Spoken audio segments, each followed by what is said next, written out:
અંતિમ 5 દિવસ હવે એ મહેનત એ વિશ્વાસ એ જ આપણી આ જીદને પૂરી કરશે અને જીદ પૂરી કરવાનો દિવસ એટલે પીવાય માત્ર ને એના કન્સેપ્ટો કયા છે ને એને યાદ કરી લેવાના છે. પેપર ઈઝી રહ્યું, ધેટ્સ ગ્રેટ. આપણે બધી વસ્તુ છે પ્રોપરલી અટેન્ડ કરીએ છીએ. સોશિયલ મીડિયાથી દૂર રહેજો, નકારાત્મક વાતોને ટાળી દેજો. જો એ બાકી રહી ગયું છે તો એ રહી ગયું થઈ જશે કે કદાચ એમાંથી કોઈ ક્વેશ્ચન જોવા ના મળે. જય હિન્દ ડિયર સ્ટુડન્ટ્સ, નીટ 2026 અને તમારા પાછલા 2 વર્ષોની અથાગ મહેનત, આ 2 ઘટનાઓની વચ્ચે હવે માત્ર 5 દિવસનો સમય બચ્યો છે અને અંતિમ 5 દિવસ એ ડિસાઈડ કરશે કે અત્યાર સુધીની આપણી જે મહેનત છે હવે એ સફળતા તરફ ઝંપલાવશે કે ક્યાંક આપણે ચૂક કરી જઈશું. વાલા, આ જે સેશન છે તમને ડરાવવા માટે નથી, પરંતુ આપણે જે મહેનત કરી છે એને સફળતા સુધી પહોંચાડવા માટે આ 5 દિવસોમાં કઈ વસ્તુ પર કાળજી રાખવાની છે એ તમામ વિદ્યાર્થીઓએ જાણી લેવી ખૂબ જરૂરી બનશે.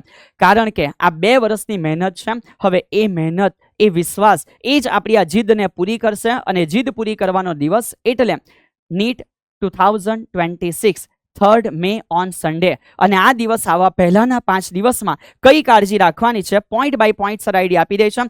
સૌથી પહેલો પોઈન્ટ, મગજમાં ગાંઠ બાંધીને બેસી લેવું, દુનિયામાં કોઈ બી ચર્ચા કેમ નહીં થાય, મારે કોઈ નવા ચેપ્ટર્સ કોઈ નવા ટોપિક પર હવે ફોકસ કરવાનું નથી. જો એ બાકી રહી ગયું છે તો એ રહી ગયું થઈ જશે કે કદાચ એમાંથી કોઈ ક્વેશ્ચન જોવા ના મળે અને મારા માટે મારું એક્ઝામ પેપર એ સેફલી પાસ થઈ જશે, એ સેફલી નીકળી જશે અને બધા પ્રશ્નો હું સોલ્વ કરી શકીશ. આ પ્યોર પોઝિટિવ માઇન્ડ સેટઅપ સાથે તમારે આ 5 દિવસો છે એને જીવવાના છે. સો સૌથી પહેલું માત્ર રિવિઝન કરવાનું છે, કશું નવું તમારે હવે કરવાનું નથી. છેલ્લા જે 5 દિવસ છે 5 દિવસ તમારા 2 વર્ષની જે મહેનત છે એનો અંતિમ નિષ્કર્ષ હવે તમારે જોઈ લેવાનું છે અને એ વસ્તુને સમજીને તમે જે અત્યાર સુધી જાણો છો એ નોલેજને તમારું હથિયાર બનાવી લેવું, એ તમારો આત્મવિશ્વાસ બનશે જે એક્ઝામની અંદર તમારા માટે બહુ જરૂરી હશે. આગળ વધીએ છીએ વાલા, કી પોઈન્ટ સર તમને આઈડિયા આપે છે આ 5 દિવસોમાં મારે શું કરવું જોઈએ. સો 5 દિવસના આજેથી અહીંયાથી ગણવાની શરૂઆત કરો તો 1 અને 2 દિવસ, 1 દિવસમાં સંપૂર્ણ બાયોલોજી NCERT થ્રુ બેટા તમે એકવાર જોઈ લો, કમ્પ્લીટલી એને ગો થ્રુ કરી લો કે જેથી બધી વસ્તુ આઈડિયા આવી જાય. ફિઝિક્સ માટે હવે સમગ્ર ચેપ્ટર થિયરિટિકલી નહીં પરંતુ ઇક્વેશન બેઝ ચેક કરી લેવું, શોર્ટ નોટ્સ જે છે જોઈ લેવી, શોર્ટ ટ્રિક્સ ઉપર એકવાર ફોકસ કરી લેવાનું છે. અને એ 2 દિવસોમાં જ્યારે આ તૈયારી થઈ જાય છે ત્યાર પછી સમય આવી જશે 3જા અને 4થા દિવસે કે જેમાં એક દિવસ તમે કેમેસ્ટ્રી ઉપર ફોકસ કરી લો, કેમેસ્ટ્રીના રિએક્શનો ચેક કરી લો, ઇનઓર્ગેનિક છે તેના માટે રીડિંગ બનાવી લો. પરંતુ એક દિવસ જે અંતિમ દિવસ છે એના વિશે સર કરી રહ્યા છે 4થો દિવસ. આ 4થા દિવસે તમારે 2 થી 5 વાગ્યા સુધીનો જે સમય છે એમાં એક લાસ્ટ ટેસ્ટ પોતાના માટે આપવાની છે. પોતાની બાયોલોજીકલ સાયકલ જે તમે રેડી કરી છે એની હેબિટનું એકવાર રિવિઝન કરી લેવાનું રહેશે જેથી તમને આ સમયની અંદર પોતાના મગજ પાસે મેક્સિમમ એફિશિયન્સી સાથે કેવી રીતે કામ લેવાનું છે એની એક આદત બની જાય. એ આળસ નહીં કરવું જોઈએ અને એને એવું ના થવું જોઈએ કે આ સમય તો ઊંઘવા માટે આવી ગયો છે. વાલા, મહેનત કરવાનો સમય છે અને જે 2 મે હશે 3 મેની આગળનો દિવસ, આ જે 2 મે છે એ દિવસે કોઈ ટેસ્ટ નહીં, રિલેક્સ રહેતા શીખો, શાંતિથી જે ચોપડાઓ છે એમાં જે મન થાય છે એના ઉપર પાના ફેરવો. આ ભણી લેમ, પેલું ભણી લેમ, હવે આ જોવાઈ જશે, પેલું બાકી રહી જશે, આ બધી વસ્તુને સાઈડ ઉપર રાખો. જે મન થાય એ પેજ ઓપન કરો, એનું એક નાનું આયોજન જોઈએ તો બનાવી રાખજો અને આયોજન વાઇઝ ધીમે ધીમે ચેપ્ટરો અથવા તો કોઈક સબ્જેક્ટ પર્ટિક્યુલર હોય તો એની અંદર તમે ફોકસ કરીને આગળ વધશો. છેલ્લો દિવસ એ માત્ર એક રિલેક્સેશન મૂડ અને સાથે સાથે સકારાત્મક વિચારો તરફ પોતાના દિમાગને લઈ જવાનું આ તમારું મુખ્ય કાર્ય હોવું જોઈએ. જો આ 5 દિવસની વાતો તમે સમજી ગયા છો તો હવે અહીંયાથી એક આગળની વાત સર તમને કહી દઈશ કે ફિઝિક્સની અંદર, કેમેસ્ટ્રીમાં, બાયોલોજીમાં લાસ્ટ દિવસોમાં જ્યારે અમે બેસીએ છીએ તો ધ્યાન રાખજો ફિઝિક્સની અંદર ફોર્મ્યુલા સેટ ગોખી નાખો એટલે કે યાદ કરી લઉં અને 5 વર્ષના PYQ અને PYQ માત્ર ને એના કન્સેપ્ટો કયા છે ને એને યાદ કરી લેવાના છે. સિમિલરલી કેમેસ્ટ્રીમાં ઓર્ગેનિક કેમેસ્ટ્રી છે, હા તો એના નેમ રિએક્શન જોઈ લઉં, ઇનઓર્ગેનિક છે તો એની અંદર જે અપવાદો છે એના વિશેની ઘટનાઓ પણ તમે ધ્યાન રાખજો અને બાયોલોજી વાંચો છો તો NCERTના ડાયાગ્રામ બેસ્ટ તમે બધા પ્રેક્ટિસ કરી લીધી હશે. સાથે સાથે વૈજ્ઞાનિકોના જે નામ છે અને એના પ્રકરણની જે સમરી છે એ સમરી ઉપર ફોકસ કરો જેથી સમય ઓછો જાય અને તમને યાદ વધારે આવી શકે. તો ઓલ ઓવર આ 3 સબ્જેક્ટો સાથે તમારે કઈ રીતે કાર્ય કરવાનું છે એ સરે તમને જણાવી દીધું છે.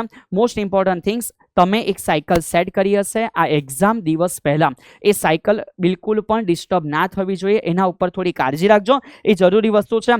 અને ફાઇનલી એક જ વાત કહીશ, આ 200 મિનિટ તમને મળી છે, આ 200 મિનિટ છે 2 વર્ષની મહેનતને પ્રૂવ કરવા માટે અને એની હર એક મિનિટ, હર એક ક્ષણ જે હશે એ તમારા માટે અત્યંત કિંમતી બનશે. સો આ 200 મિનિટની અંદર બિલકુલ પણ નાસીપાસ થવાની આવશ્યકતા નથી. પ્રથમ પ્રશ્ન ના આવડ્યો, બીજો ના આવડ્યો, ત્રીજો ના આવડ્યો રે, ચોથો આવડશે, એને પોઝિટિવલી પિક કરો. થઈ શકે પહેલા 3 પ્રશ્ન નેગેટિવની કર્યા, પણ ચોથા પ્રશ્નથી લઈને 180 સુધીના બધા પ્રશ્ન તમારી કેપેસિટીની અંદર હોય, તમે કરી શકો એ પ્રકારના હોય. તો 100 પ્રશ્ન પણ બેટા તમને કેમ એવું ના લાગે કે આ ડિફિકલ્ટ છે, તો જે બચ્યું છે એને પોઝિટિવલી સ્વીકારવાનું છે અને એની અંદર એક બને એવું બેસ્ટ રિઝલ્ટ આપણે લાવવા માટે પ્રયત્ન કરવાનો છે. સો પેપર કેવું રહેશે એ વિચાર નથી કરવાનો. પેપર સમગ્ર દુનિયા માટે, સમગ્ર ભારતના તમામ વિદ્યાર્થી માટે સેમ છે. પણ હવે એ પેપર આવી ગયા પછી પેપર ઇઝી રહ્યું, ધેટ્સ ગ્રેટ. આપણે બધી વસ્તુ છે પ્રોપરલી અટેન્ડ કરીએ છીએ. સર પેપર થોડી મહેનત માંગે છે, પેપર અઘરું નથી હોતું, એ થોડી મહેનત માંગતું હોય છે. તો મહેનત માંગે છે તો સ્માર્ટ ટ્રીકથી આગળ વધો. જે અટેન્ડ થઈ જાય એવા ઝડપથી પતાવો. જે લેન્ધી છે એમાં ચેલેન્જ ના સ્વીકારો બેટા. સમય મળે ત્યારે એટલા ક્વેશ્ચનોને સોલ્વ કરવાના. થોડું સ્માર્ટનેસ વાપરી લેશો ને આ 200 મિનિટની અંદર, યસ, માત્ર ભણ્યા છો નહીં, દિમાગી ક્ષમતા, જે સ્માર્ટનેસ વાપરી લેશે આ 200 મિનિટની અંદર, એ વિદ્યાર્થી રિઝલ્ટ પણ સારું બનાવશે અને કોમ્પિટિશનમાં પણ આગળ નીકળી જશે. એટલે આ 200 મિનિટને યુટિલાઇઝ કેવી રીતે કરવી? શું મારે 200 મિનિટમાં બેઠા બેઠા 2 સવાલ નહીં આવડે એટલે નેગેટિવ થોટ્સમાં ગઈને 200 મિનિટને વેડફી દેવી છે કે 20 સવાલ નહીં આવડે તો કંઈ વાંધો નહીં સર, પણ એના સિવાયના સવાલોની અંદર હું પોતાની એફિશિયન્સી રેડીશ. હું પ્રયત્ન કરીશ કે સાચા જવાબો ત્યાંથી હું શોધીને કાઢી શકું, OMRમાં ક્લિક થઈ શકે અને એક જબરજસ્ત રિઝલ્ટ છે જનરેટ થઈ શકે. તો ધ્યાન રાખજો, how to handle this 200 minutes. તો આના ઉપર થોડું તમારે કાર્યક્રમ બનાવી લેવાનું છે, પ્રેક્ટિસ કરી લેવાની છે. કાળજી રાખજો, આ અંતિમ 200 મિનિટ છે કે જ્યાં આપણે આપણી આ જે અત્યાર સુધીની અથાગ મહેનત છે એને સાબિત કરવા જઈ રહ્યા છે વાલા. ધ્યાન રાખજો, બરાબર છે. સો લાસ્ટમાં કેટલીક નાની વસ્તુઓ છે. નેગેટિવ ટોપિકથી દૂર રહેજો, સોશિયલ મીડિયાથી દૂર રહેજો, નકારાત્મક વાતોને ટાળી દેજો અને જંક ફૂડથી દૂર રહેજો. આ બધી વસ્તુ સર આગળ બી કહી ચૂક્યા છે, બટ એકવાર નાનું રિવિઝન સર તમને કરાવી દે છે. અને પરીક્ષા પહેલાં 100% બેટા તૈયારીના ભાગ સ્વરૂપે એડમિટ કાર્ડ, પાસપોર્ટ સાઇઝના ફોટા, ID પ્રૂફ છે, જે બી ડ્રેસ કોડ તમને કહેવામાં આવેલું હોય અને પરીક્ષા કેન્દ્ર પર 1 કલાક પહેલાં પહોંચી જવાનું છે. આ નાના પોઈન્ટ સરે તમને આઈડિયા આપી દીધા છે. તો બસ હવે આ જે યુદ્ધ છે એ યુદ્ધને જીતવા માટે આપણે મેદાનમાં ઉતરી ચૂક્યા છે. 2 વર્ષથી આપણે સખત મહેનત કરી રહ્યા છે કે આ યુદ્ધને આપણે જીતી શકીએ. તો બસ હવે ભરોસો રાખો, તૈયારી ધારદાર થઈ ગઈ છે. સમય આવ્યો બેટા, આપણે કરી બતાવવાનું છે અને સફળતા સુધી પહોંચવાનું છે. આપ દરેક વિદ્યાર્થીની મહેનત એ તમને તમારા લક્ષ્ય સુધી પહોંચાડશે. એવી દરેક વિદ્યાર્થીઓ માટે દિલથી શુભકામનાઓ. જય હિન્દ.